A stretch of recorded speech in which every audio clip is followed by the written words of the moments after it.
Hey everyone, this is Shweta. Welcome to Adda 24/7। वापस आ गए हम आपके लिए एक नया सेशन लेके और आज हम डिस्कस करने वाले हैं बीपीएससी के प्रिपरेशन के रिगार्डिंग 10 इंपॉर्टेंट क्वेश्चन। तो जैसा कि आप सभी स्टूडेंट को पता है कि लेटेस्ट ही बीपीएससी के फॉर्म की नोटिफिकेशन आई थी। आप सभी ने ऑलरेडी अप्लाई कर दिया होगा, यानी आप लोगों ने फॉर्म भर दिया होगा। लास्ट डेट तो जा चुकी है, लेकिन अभी भी एडिटिंग की डेट चल रही है। यानी अगर आपको कुछ गलत लग रहा है तो आप वो चेंजेस कर सकते हैं अपने फॉर्म में, अभी फिलहाल 29 नवंबर तक। अगर मैं बात करूं 67th बीपीएससी के नोटिफिकेशन की, तो इसके हिसाब से 23 जनवरी को आपका प्रीलिम्स कंडक्ट कराया जाना है। यानी 23 जनवरी को आपका इस बार बिहार पीसीएस का प्री कंडक्ट कराया जाएगा, जो टोटल 723 पोस्ट के लिए एग्जाम होगा। ओके, अगर मैं बात करूं बीपीएससी के एग्जाम पैटर्न की, तो बेसिकली ये स्टेट सिविल सर्विसेज का एग्जाम है जो 3 स्टेजेस में कंडक्ट कराया जाता है। पहला स्टेज जिसको आप बोलते हैं प्रिलिमिनरी एग्जाम। अगर आप प्रीलिम्स क्वालिफाई करते हैं, जो कि ऑब्जेक्टिव मोड में होता है, यानी कि यहाँ पर आपको ओएमआर शीट फिल कर कराना है, एक ही पेपर लिया जाएगा 150 मार्क का। अगर आप इसे क्वालिफाई करते हैं देन आप सेकेंड स्टेज की तरफ जाएंगे, जिसको आप बोलते हैं मेंस का पेपर। मेंस में टोटल 4 पेपर पूछे जाते हैं। डिस्क्रिप्टिव मोड में होता है, आंसर्स आपको लिखकर आने होते हैं, जिसमें एक होता है जनरल हिंदी का पेपर जो क्वालिफाइंग नेचर का होता है, केवल 100 मार्क का होता है। इसके अलावा 2 जीएस के पेपर, जीएस पेपर 1, पेपर 2 और एक आपका ऑप्शनल का पेपर कंडक्ट कराया जाता है। तो ये होता है मेंस का पेपर। अगर आप मेंस पास होते हैं देन आप अपने मेंस के मार्क्स के साथ जाते हैं फाइनल स्टेज, जिसे हम बोलते हैं इंटरव्यू या फिर पर्सनैलिटी टेस्ट। टोटल 120 मार्क का आपका इंटरव्यू कंडक्ट कराया जाता है। जो आपका मेंस का पेपर है वो 900 मार्क्स का होता है और इसमें ये दोनों मार्क्स जुड़कर बनती है आपकी फाइनल मेरिट लिस्ट, जिससे पता लगता है कि आपका सिलेक्शन हुआ है या नहीं हुआ है। तो ये बेसिकली 3 स्टेजेस होते हैं बिहार पीसीएस या स्टेट सिविल सर्विसेज का बिहार का। ओके, अभी हमारा टारगेट है 23 जनवरी, क्योंकि 2 महीने बाद आपका होने वाला है प्रीलिम्स। अब से एग्जैक्ट आपके पास 2 महीने बचते हैं। अब 2 महीने बाद होने वाले इस प्रीलिम्स को टारगेट करते हुए मैं आपको कुछ पॉलिटी के यहाँ क्वेश्चंस कराने वाली हूँ। रिपीटेड क्वेश्चन जो बहुत बार एग्जाम में पूछे गए, प्रीवियस ईयर क्वेश्चंस है जो काफी बार पूछे गए, तो आज हम उसे ही डिस्कस करने वाले हैं। तो उसके पहले मैं थोड़ा सा आपको सिलेबस बता दूं, क्योंकि प्रीलिम्स का जो आपका सिलेबस है, एक ही एग्जाम होता है, एक ही पेपर होता है 150 मार्क का।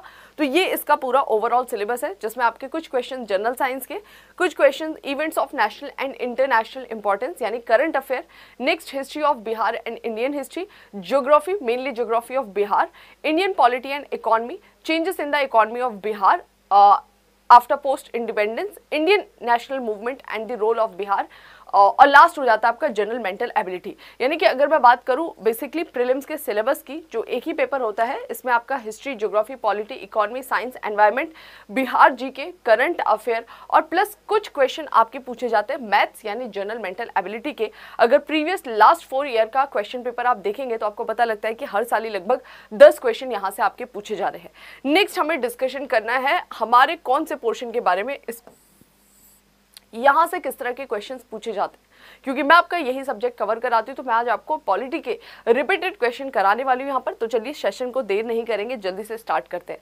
हमारे कॉन्स्टिट्यूशन का एक इंपॉर्टेंट पार्ट है और उस पार्ट का नाम है पार्ट 18। जो हमारे कॉन्स्टिट्यूशन का पार्ट 18 है वो बात करता है टाइप्स ऑफ इमरजेंसी की, कि हमारे देश में किस तरह के कितने टाइप के इमरजेंसी लगाए जा सकते हैं। बेसिकली कॉन्स्टिट्यूशन में 3 तरह के इमरजेंसी प्रोविजन की बात की गई है। अंडर आर्टिकल 352 एक इमरजेंसी है, दूसरा emergency under article 356, third one under article 360। तो बेसिकली ये 3 टाइप की इमरजेंसी की बात की गई है। सबसे पहले अगर हम बात करें अंडर आर्टिकल 352, जिस इमरजेंसी की बात की गई है उसको बोलते हैं हम नेशनल इमरजेंसी या फिर इसे कहा जाता है राष्ट्रीय आपातकाल। दूसरा जिसे आप बोलते हैं प्रेसिडेंट रूल या फिर इसको कॉन्स्टिट्यूशनल इमरजेंसी कहा जाता है। And the third one is under article 360, जिसको बोलते हैं हम फाइनेंशियल इमरजेंसी या वित्तीय आपातकाल के नाम से जाना जाता है। फिलहाल आ जाते हैं हमारे क्वेश्चन पर। ये इमरजेंसी से रिलेटेड ही कुछ क्वेश्चंस यहाँ पर आज आपको मैं कराने वाली हूँ। जैसे फर्स्ट क्वेश्चन पूछ रहा है, भारतीय संविधान के अंतर्गत कितने प्रकार के आपातकाल दिए गए हैं? How many types of emergency are there under the Indian constitution? तो अभी हमने देखा हमारे इंडियन कॉन्स्टिट्यूशन में टोटल 3 टाइप के इमरजेंसी की बात की गई है। पहला national emergency, second one is president rule and the third one is financial emergency. Okay, अगले क्वेश्चन पर देखते हैं। क्वेश्चन नंबर 2 क्या बोल रहा है? यहाँ पूछ रहा है आपका, under which of the following constitutional articles the president of India can suspend the implementation of the fundamental right? यानी हमारे देश के राष्ट्रपति को किस आर्टिकल में पावर दी गई है कि वो हमारे फंडामेंटल राइट्स को सस्पेंड कर सकते हैं या फंडामेंटल राइट के इम्प्लीमेंटेशन को सस्पेंड कर सकते हैं? तो हमारे एक इमरजेंसी है जिसकी बात करते हैं हम, नेशनल इमरजेंसी अंडर आर्टिकल 352 लगाया जाता है। इसमें एक कंडीशन जोड़ी गई है कि जब भी नेशनल इमरजेंसी अनाउंस होता है अंडर आर्टिकल 352, इसके अनाउंसमेंट के इमीडिएट बाद प्रेसिडेंट ऑफ इंडिया को अंडर आर्टिकल 359 पावर मिल जाती है। और ये पावर क्या बोलती है? Under article 359 president of India के पास पावर है कि वो हमारे दो फंडामेंटल राइट को छोड़कर, कौन से दो? आर्टिकल 20 और आर्टिकल 21, इन दो फंडामेंटल राइट्स को छोड़कर बाकी सारे फंडामेंटल राइट्स को के इंप्लीमेंटेशन पर सुप्रीम कोर्ट से लागू कराने के अधिकार को सस्पेंड कर सकती है, निलंबित कर सकती है। तो ये कौन सा आर्टिकल है? Article number 359। करेक्ट ऑप्शन क्या हो जाएगा? बी हो जाएगा। ओके, नेक्स्ट चलते हैं, बिल्कुल सही बोला आपने। अगले क्वेश्चन पर चलते हैं। In which period it is necessary to approve the declaration of emergency by the parliament? जब भी अनाउंसमेंट की जाती है किसी भी टाइप की इमरजेंसी की, तो वो प्रेसिडेंट ऑफ इंडिया के अथॉरिटी में आता है, वो इस तरह के अनाउंसमेंट करती है। लेकिन प्रेसिडेंट ऑफ इंडिया के अनाउंसमेंट के बाद वो इमरजेंसी तभी कंटिन्यू रहेगी जब पार्लियामेंट ऑफ इंडिया उसको अपना अनुमोदन दे दे, उसको अपना अप्रूवल दे दे। तो अलग अलग इमरजेंसी के लिए अलग अलग टाइम पीरियड बात किया गया है। अगर हम इसको माने कि ये बात कर रहा है आर्टिकल 352 की, तो अगर आर्टिकल 352 के तहत नेशनल इमरजेंसी की अनाउंसमेंट की जाती है तो इसके लिए कंडीशन है कि प्रेसिडेंट ऑफ इंडिया के अनाउंसमेंट के विद इन 1 मंथ, यानी 1 महीने के अंदर अंदर हमारे देश की संसद या फिर पार्लियामेंट को परमिशन देना कंपलसरी है। अगर पार्लियामेंट ऑफ इंडिया ने परमिशन नहीं दी तो ये इमरजेंसी आगे कंटिन्यू नहीं होगी। एक और चीज मैं आपको बता दूं, पहले ये जो ड्यूरेशन था ये 2 मंथ का था, लेकिन आफ्टर जो आपका थर्ड नेशनल इमरजेंसी लगाया था 1975 में इंदिरा गांधी गवर्नमेंट ने, उस इमरजेंसी के खत्म होने के बाद एक नई पार्टी की सरकार बनती है देश में जिसको बोलते हैं जनता पार्टी की गवर्नमेंट, और उन्होंने कॉन्स्टिट्यूशन में 44th अमेंडमेंट किया 1978 में। उस 44th अमेंडमेंट से ही ये प्रोविजन घटा दिया गया और बोल दिया गया 1 महीने के अंदर अंदर परमिशन कंपल्सरी है। तो इसका करेक्ट स्टेटमेंट क्या हो जाएगा? 1 मंथ। नेक्स्ट चलते हैं क्वेश्चन पर। ओके, आई थिंक यहां पर कुछ ये है आपका नेक्स्ट क्वेश्चन। यहां पर क्या बोल रहा है? Which one of the following article of the Indian constitution has not been used yet? यानी इनमें से कौन सा ऐसा कॉन्स्टिट्यूशन का आर्टिकल है जिसे अभी तक हमारे देश में लागू नहीं किया गया, यानी कि अभी तक उसका हमने यूज नहीं किया है।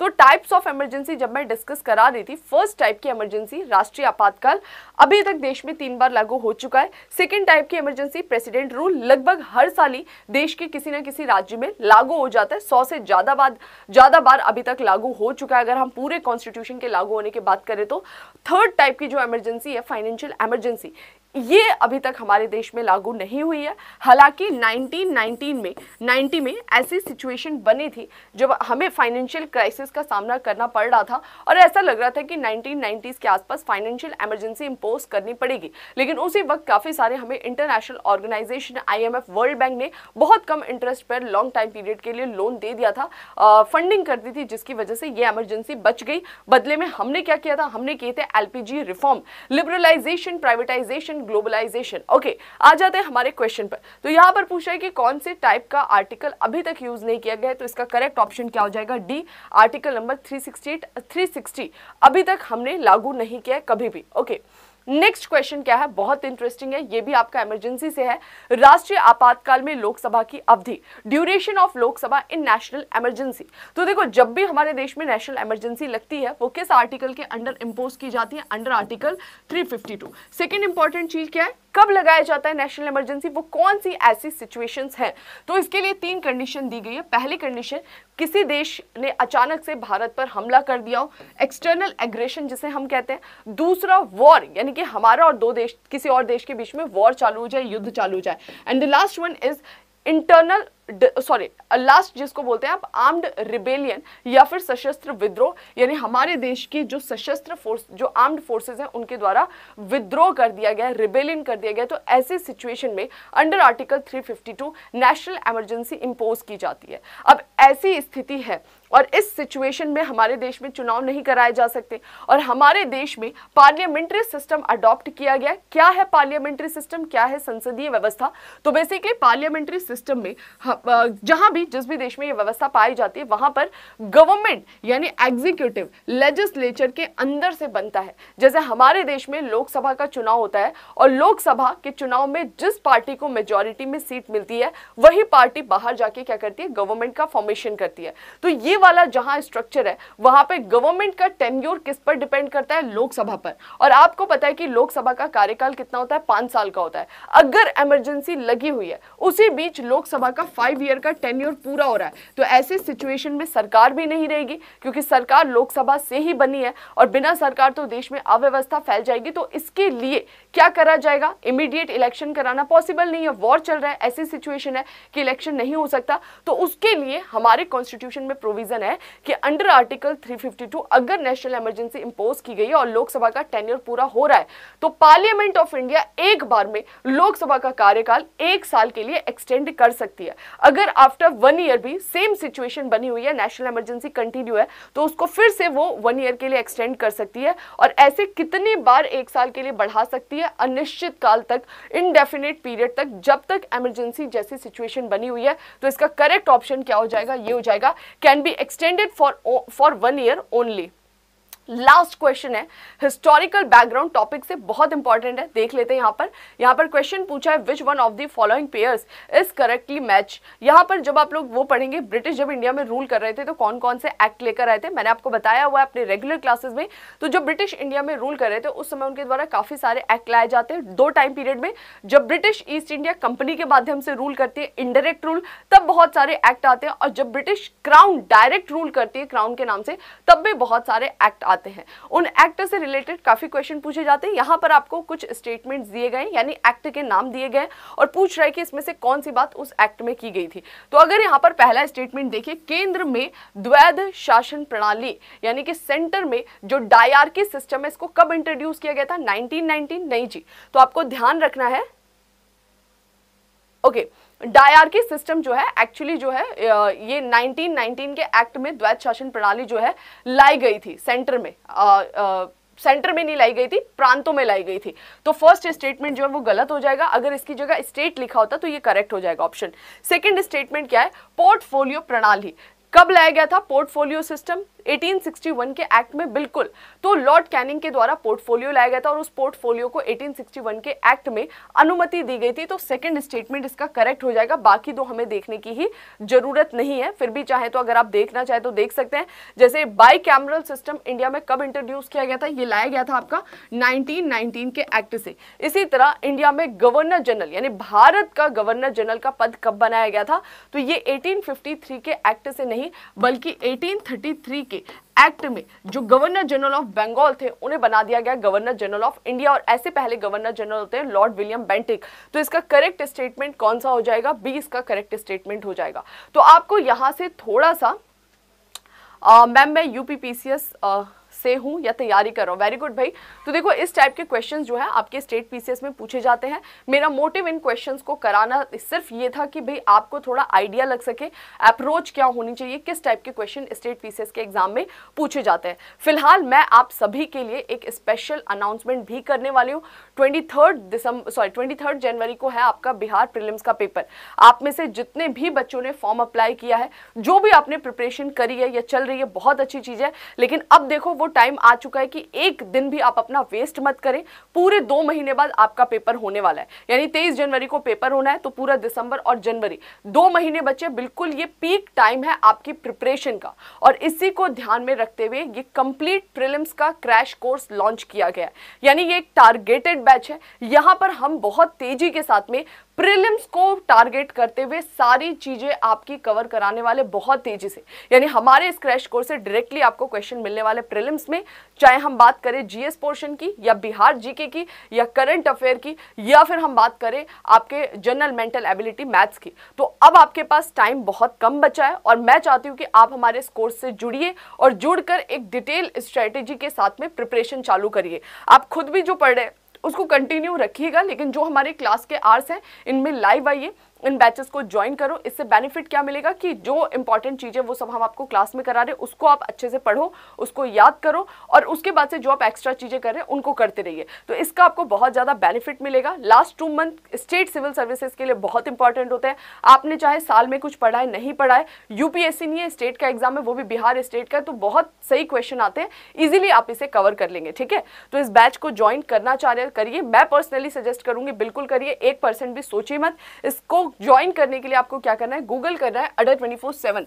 तो गूगल करेंगे आप अडा 24/7, उसके लिंक पर क्लिक करेंगे और बैच को सर्च करेंगे 67 BPSC pre super hit crash course. ये क्रैश कोर्स ज्वाइन करने के लिए आपको व्यू ऑफर्स में जाकर मेरा कोड अप्लाई करना Y300। जैसे ही आप Y300 कोड अप्लाई करेंगे आपको 77% का डिस्काउंट मिलेगा और इस डिस्काउंट के बाद ये कंप्लीट क्रैश कोर्स लाया गया है आपके लिए केवल 2000 में, यानी 2 महीने में 2000 में कंप्लीट क्रैश कोर्स आपको प्रोवाइड कराया जा रहा है। लेकिन इसकी क्लासेस की वैलिडिटी 6 मंथ तक होगी, यानी 6 महीने तक आप इनके क्लासेस का बेनिफिट उठा सकते हैं।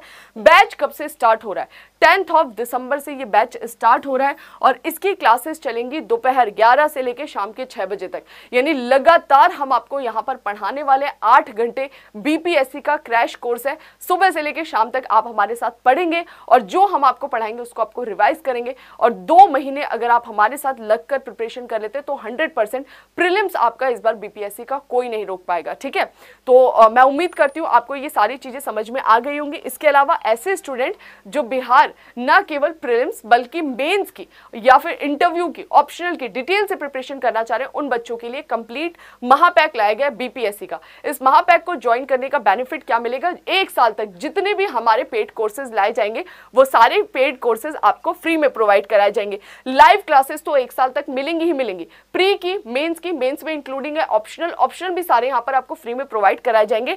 प्लस वीडियो कोर्स भी, वीडियो कोर्स का मतलब है कि रिकॉर्डेड क्लासेस ऑलरेडी जो चल रही है वो सब भी यहाँ पर आपको प्रोवाइड कराए जाएंगे। टेस्ट सीरीज इंपॉर्टेंट क्या है, देखिए टेस्ट सीरीज के लिए बच्चे काफी परेशान होते हैं, तो यहाँ पर हम आपको ना केवल प्रीलिम्स बल्कि मेंस की टेस्ट सीरीज भी प्रोवाइड कराएंगे और उसकी भी आपको जो भी आप आंसर्स लिख कर देंगे प्रॉपर कॉपियां चेक करके आपको दी जाएंगी। ठीक है, इतना ही नहीं, ई बुक्स भी आपको प्रोवाइड कराया जाएगा। तो कंप्लीट एक पैक है, इसको ज्वाइन करें। इसे ज्वाइन करने के लिए भी सेम साइट पर जाना है, मेरा कोड Y300 अप्लाई करना है जिससे आपको 77% डिस्काउंट मिल जाएगा। तो आपके लिए बेस्ट ऑप्शन है महापैक। लेकिन अगर ऐसे बच्चे जो एक चांस ले रहे हैं प्रीलिम्स को, तो आप उस क्रैश कोर्स को ज्वाइन करिए, 100% आपका प्रीलिम्स जो है बीपीएससी का इस बार क्वालिफाई हो जाएगा। बाकी डिस्क्रिप्शन बॉक्स में भी लिंक दिया हुआ है, डायरेक्ट लिंक पर क्लिक करके Y300 कोड अप्लाई करके आप इस बैच को ज्वाइन कर सकते हैं। ठीक है, चलिए तो आज के लिए हम सेशन को यही रोकते हैं, मिलेंगे हम हमारे नेक्स्ट सेशन में कुछ और इन्फॉर्मेशन के साथ। और इस बैच से जुड़ना मत भूलिएगा, मैं मिलूंगी आपको, पॉलिटी पढ़ाऊंगी हमारे इस क्रैश कोर्स में। Thank you.